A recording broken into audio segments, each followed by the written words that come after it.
નમસ્કાર દર્શક મિત્રો, ગુજરાત ક્રાંતિ ન્યૂઝમાં આપનું હાર્દિક સ્વાગત છે।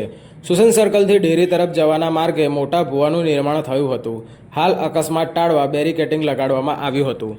વડોદરા મહાનગરપાલિકાના વોર્ડ નંબર 17ના વિસ્તારમાં આવેલ સુસન સર્કલથી બરોડા ડેરી તરફ જવાના મુખ્ય માર્ગ ઉપર આજે મોટો ભૂવો નિર્માણ પામ્યો હતો। અગાઉ પણ આ માર્ગ ઉપર ઘણી વખત ભૂવાઓ પડ્યા છે। થોડા દિવસ પહેલાં જ રોડ કાર્પેટિંગની કામગીરી ચાલી રહી હતી, જેનું જાતે મ્યુનિસિપલ કમિશનરે નિરીક્ષણ કર્યું હતું, જેના ગણતરીના દિવસો બાદ જ ત્યાંથી થોડેક આગળ આજે એક વધુ ભૂવો નિર્માણ પામ્યો હતો।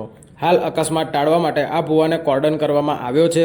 જો કે મુખ્ય માર્ગ પર પડેલા ભૂવાને કારણે અહીંથી પસાર થતા વાહન ચાલકોને ઘણી મુશ્કેલી પડી રહી છે। બ્યુરો રિપોર્ટ, ગુજરાત ક્રાંતિ ન્યૂઝ, વડોદરા।